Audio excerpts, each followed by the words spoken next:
Assalamualaikum warahmatullahi wabarakatuh.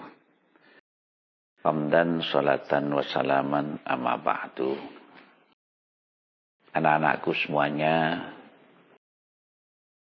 dalam kehidupan ini kita tidak bisa dilepaskan dari yang namanya nilai-nilai kehidupan. Nilai-nilai kehidupan ini berasal dari karakter yang baik. Nah, yang disebut dengan karakter adalah sifat batin yang mempengaruhi segenap pikiran, perilaku, budi pekerti, tabiat yang dimiliki oleh manusia dan makhluk hidup yang lain. Demikian pula sebagai manusia, tentu kita tidak bisa dilepaskan dari yang namanya karakter.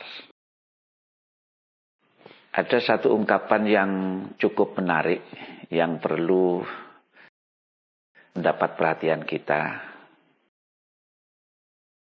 Perhatikan apa yang Anda pikirkan, karena itu akan menjadi ucapan Anda.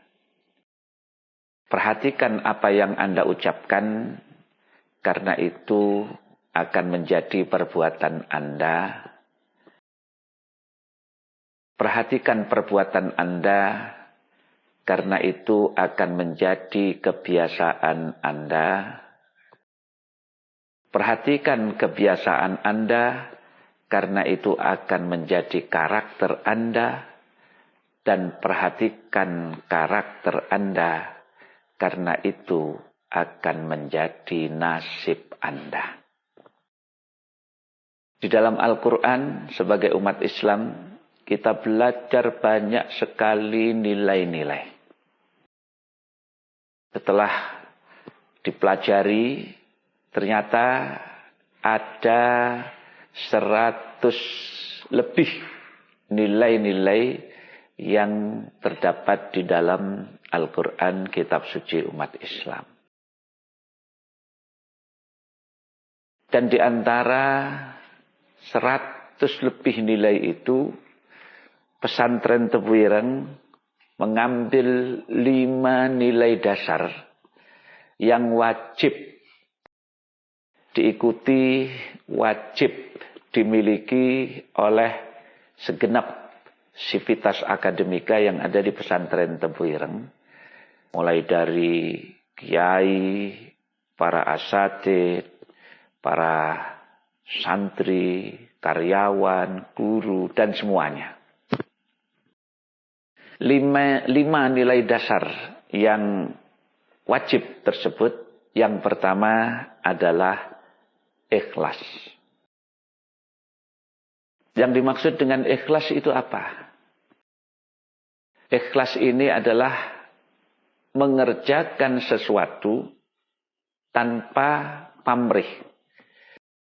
Selama ini di kalangan pesantren, ikhlas ini didefinisikan sebagai melakukan sesuatu karena Allah. Tentu ikhlas ini letaknya ada di dalam hati. Karena semua karakter itu berasal dari hati.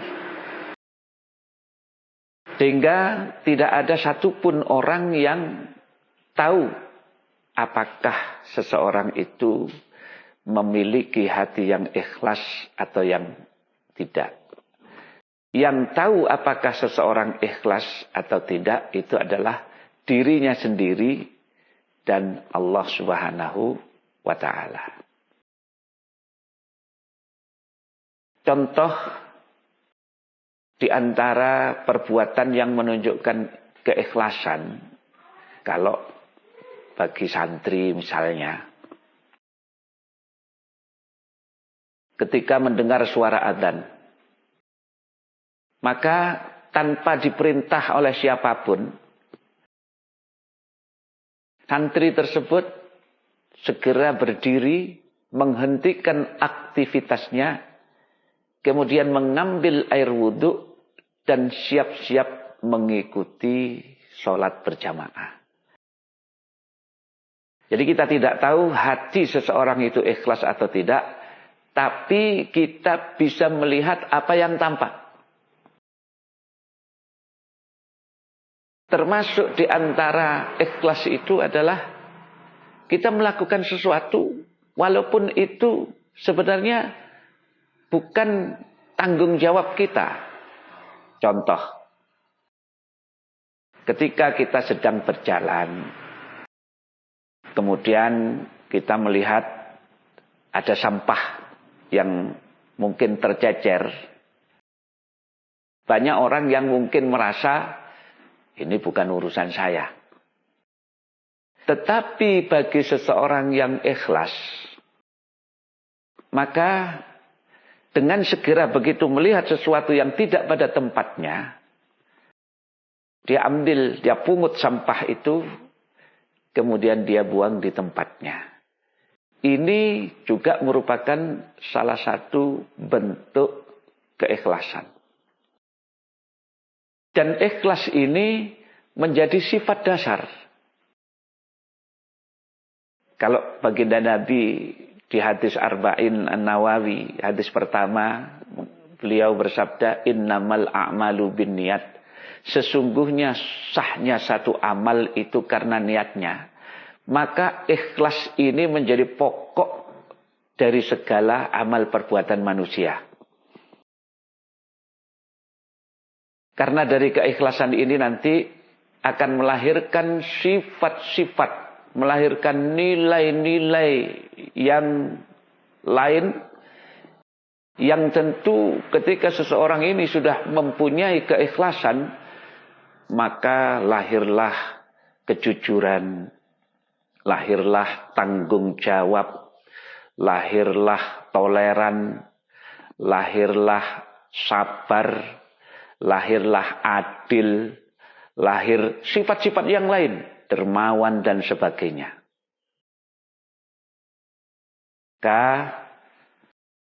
Seyogyanya lah sifat ikhlas ini kita pupuk mulai dari awal, kita ajarkan sejak masih kanak-kanak, remaja, dewasa sampai orang tua, maka ketika seseorang ini sudah mempunyai keikhlasan, hidupnya akan menjadi lebih tenang, hidupnya akan lebih menjadi mudah. Yang kedua, nilai yang harus dimiliki oleh Sivitas Akademika Pesantren Tebu Ireng adalah jujur. Apa arti jujur itu? Jujur itu artinya adalah sinkronnya, bersatunya apa yang ada di pikiran, apa yang ada di dalam ucapan, apa yang ada di dalam perbuatan, dan apa yang ada di dalam hati. Ketika hatinya berkata putih, maka yang kita ucapkan, yang kita perbuat pun putih. Ketika hatinya berkata hitam, maka apa yang kita ucapkan, apa yang kita perbuat pun hitam. Nah, sifat jujur ini juga menjadi salah satu sifat yang dimiliki oleh ahli surga. Kalau kita dalam bahasa Arab ada sifat siddiq. Siddiq ini artinya jujur. Siddiq itu artinya benar. Dan orang yang mempunyai sifat jujur, mempunyai karakter jujur, itu kejujuran sudah menjadi darah daging. Sehingga orang akan selalu berbuat jujur, baik di depan orang maupun di belakang orang. Karena bagi orang yang jujur, yang melihat bukan manusia, tapi adalah Allah Subhanahu wa taala. Dikisahkan suatu ketika Khalifah Umar sedang berjalan-jalan Kemudian di satu rumah, satu malam, beliau mendengar ada dua orang wanita yang sedang bercakap-cakap, rupanya ibu dan anaknya yang berprofesi sebagai penjual susu. Nah, di antara dialog yang terdengar oleh Khalifah Umar, sang ibu memerintahkan kepada anak untuk mencampur susu yang akan dijual dengan air. Dengan alasan menurut sang ibu agar keuntungan yang kita peroleh lebih banyak. Tetapi sang anak menolak dengan mengatakan, "Jangan, Bu. Ini adalah pelanggaran hukum. Kalau sampai Khalifah Umar tahu, maka kita akan dihukumnya. Beliau akan marah." Sang ibu mengatakan, "Sudahlah, Nak. Khalifah Umar tidak akan tahu." Padahal Khalifah sedang mendengar di luar rumah. Dengar jawaban sang ibu, sang anak pun meluruskan, "Ibu, kalaupun Khalifah Umar tidak melihat perbuatan kita, bagaimana dengan Tuhannya Khalifah Umar? Bagaimana dengan Allah Subhanahu wa Ta'ala yang Maha Tahu?" Nah, inilah yang disebut dengan sifat jujur. Tanpa memikirkan dilihat atau tidak oleh manusia, perbuatan kebaikan atau kejujuran ini tetap dia laksanakan. Anak-anakku semuanya, terkadang kita ini berpikiran bahwa seseorang itu apa yang tampak. Padahal apa yang tampak belum tentu menggambarkan apa yang tidak tampak. Contoh sederhana. Terkadang kita melihat seseorang ini baik, punya akhlak yang baik. Tetapi sering kita melihat orang ini melanggar. Contoh sederhana, ketika kita berada di jalan raya, ada seseorang yang mungkin pakai sarung, pakai kopiah, pakai serban. Tetapi di pertigaan jalan atau di perempatan jalan, lampu merah misalnya, pada lampu sedang menyala merah, dia terobos saja. Nah, tentu ini adalah contoh yang tidak baik. Bagi orang yang jujur, lampu merah itu sudah seperti pengawasan. Walaupun tidak ada polisi yang mengawasinya. Dan ini sifat jujur yang luar biasa. Nah, bagi kita, terutama bagi para santri, bagi para siswa-siswi semuanya, sifat jujur ini bisa diterapkan. Contoh sederhana ketika kita belajar, misalnya menghadapi ulangan. Maka kita merasa bukan hanya diawasi oleh guru, tapi juga kita merasa diawasi oleh Allah Subhanahu wa Ta'ala, sehingga kita berusaha ketika mengerjakan ulangan itu kita kerjakan sesuai dengan kemampuan kita. Kita tidak mencontek, kita tidak ngerpek, tidak toleh sana, tidak toleh sini. Karena apa? Karena kejujuran itu sudah menjadi sifat kita, sudah menjadi tabiat kita, sudah menjadi karakter kita. Juga misalnya ketika kita sedang makan di warung. Kita makan, apakah itu makan gorengan, makan kerupuk. Nah, jadi jangan sampai kita ini misalnya makan gorengan 5, tapi ketika membayar kita hanya mengatakan 3. Makan kerupuk 10, kita mengucapkannya 5. Nah, ini adalah satu sifat yang tidak baik. Bukan sifat yang jujur.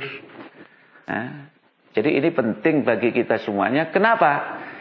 Karena yakinlah bahwa kejujuran adalah salah satu modal dalam kita bergaul. Orang sukses berdagang, orang sukses berbisnis itu bukan karena banyaknya modal berupa uang, berupa harta, tapi modal utama adalah kejujuran seperti yang dimiliki oleh baginda Nabi. Baginda Nabi ini pebisnis ulung, pedagang ulung, tapi modalnya bukan harta. Modal yang paling utama karena beliau bergelar Al-Amin, orang yang dapat dipercaya. Artinya orang yang dapat dipercaya adalah karena kejujurannya. Kemudian sifat yang ketiga yang wajib kita miliki sebagai sifat dasar sebagai santri Tebu Ireng adalah tanggung jawab. Tanggung jawab itu apa? Tanggung jawab itu bukan hanya berkenaan dengan sebuah perbuatan. Tanggung jawab ini adalah sesuatu bentuk konsekuensi bukan hanya dari amal perbuatan kita. Tetapi juga sebelum kita melakukan perbuatan harus sudah punya gambaran tanggung jawab ini. Contoh yang paling sederhana kalau di kalangan para santri. Di dalam santren itu ada tata tertib, ada peraturan yang wajib ditaati. Bisa jadi seorang santri itu mungkin melanggar tata tertib, melanggar peraturan.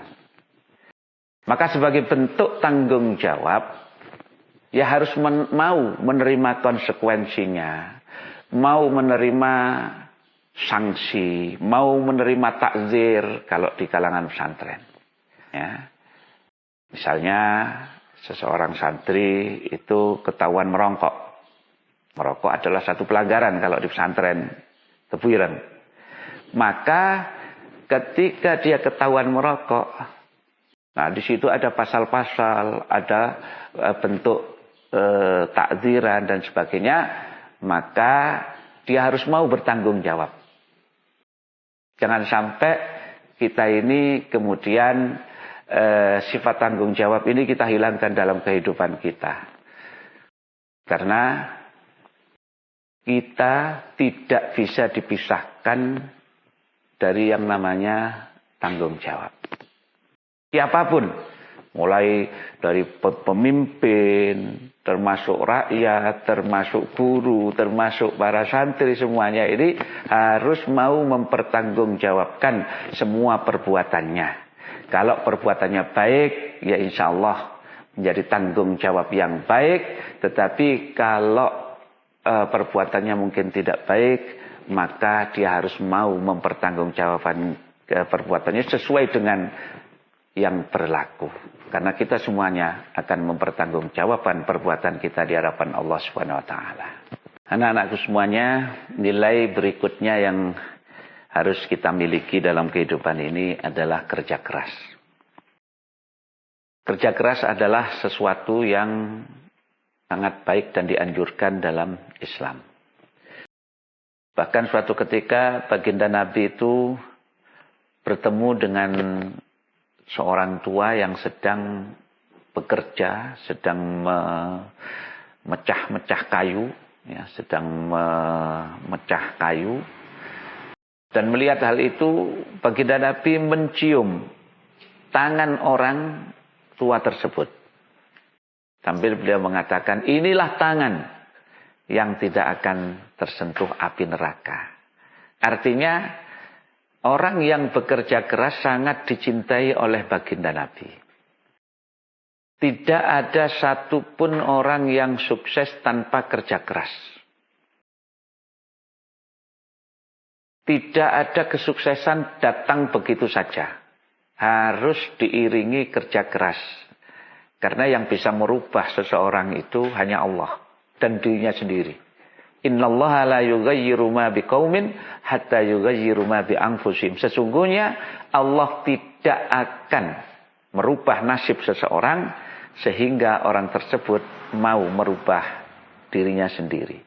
Artinya ketika seseorang itu bekerja keras, sesungguhnya dia sedang merubah dirinya sendiri.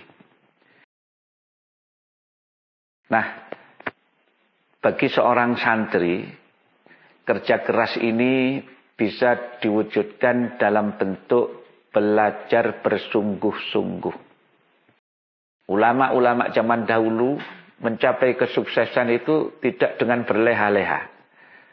Beliau puluhan tahun belajar, mondok, mengaji, bangun malam, puasa, baik yang wajib maupun yang sunnah. Dan barangkali ini bisa dicontoh. Kalaupun mungkin kita tidak bisa seperti ulama-ulama zaman dulu, paling tidak belajar bersungguh-sungguh. Juga rajin bangun malam, rajin berpuasa Senin Kemis misalnya bagi para santri. Insya Allah ini sudah salah satu bentuk kerja keras. Jadi kerja keras itu bukan hanya kerja dalam arti mencari kehidupan, tetapi belajar bersungguh-sungguh itu juga bentuk daripada kerja keras. Kemudian yang kelima, sifat yang harus dimiliki oleh seorang santri khususnya adalah toleran atau tasamuh. Apa arti daripada toleran? Ya secara sederhana bisa kita gambarkan bahwa toleran itu adalah saling menghargai. Artinya menghargai perbedaan. Tidak tertutup kemungkinan dalam kehidupan ini kita ini berbeda dengan orang lain. Berbeda dalam segala hal. Terkadang kita ini berbeda suku, berbeda bangsa, berbeda bahasa, berbeda profesi, berbeda strata, dan perbedaan-perbedaan yang lain. Tetapi janganlah kemudian perbedaan yang kita miliki ini menjadi perpecahan, menjadi sumber perpecahan bagi kita semuanya. Maka sifat toleran ini harus kita miliki. Toleransi dalam hal agama, dalam hal macam-macam lah. Nah, dalam dunia pesantren kita ini sering melakukan diskusi. Tidak tertutup kemungkinan dalam diskusi kita ini sering berbeda pendapat dengan teman kita. Kita sering berbeda pendapat dengan orang lain. Tetapi jangan kemudian perbedaan ini sampai menyebabkan perpecahan, putusnya persaudaraan. Kita bisa saling menghargai. Sebab dalam sebuah diskusi itu bukan untuk mencari menang kalah. Ya. Bukan untuk mencari siapa yang benar. Satu permasalahan sesuai dengan tempatnya.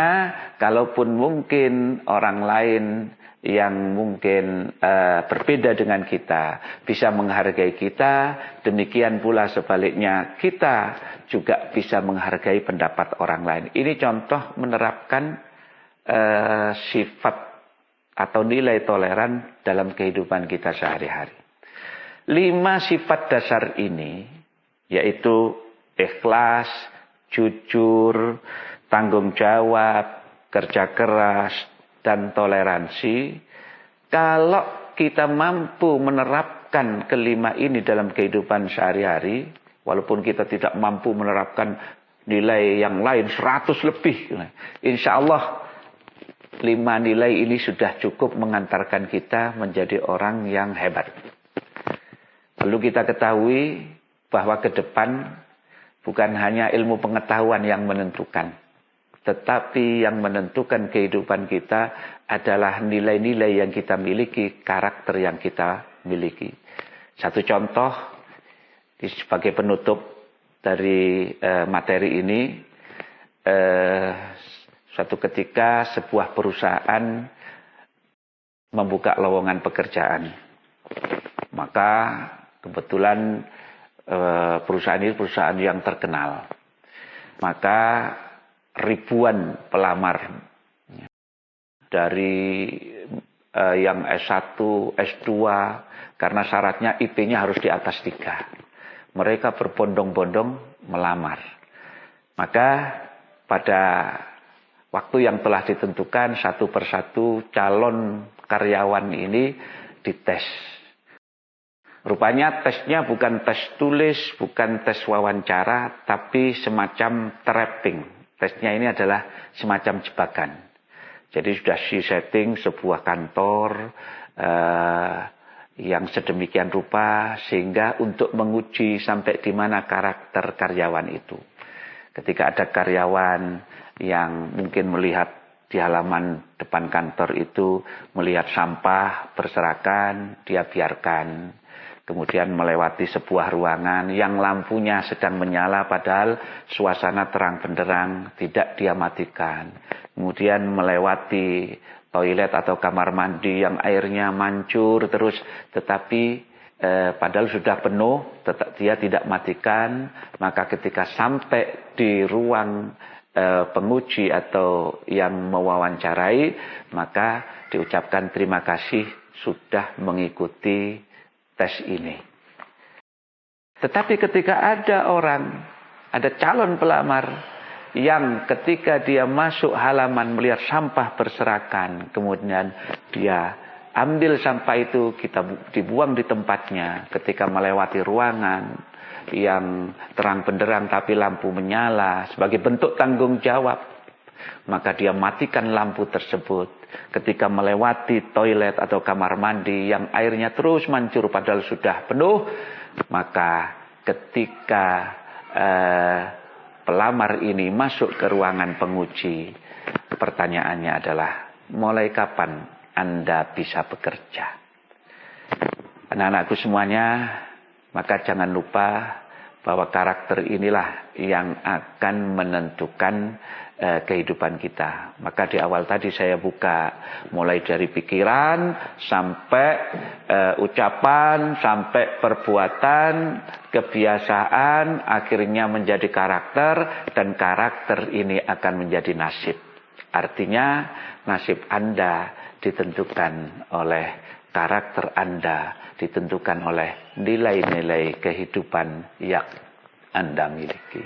Demikian materi ini saya sampaikan, kurang lebihnya mohon maaf. Wallahul muwaffiq ila aqwamit thoriq. Wassalamualaikum warahmatullahi wabarakatuh.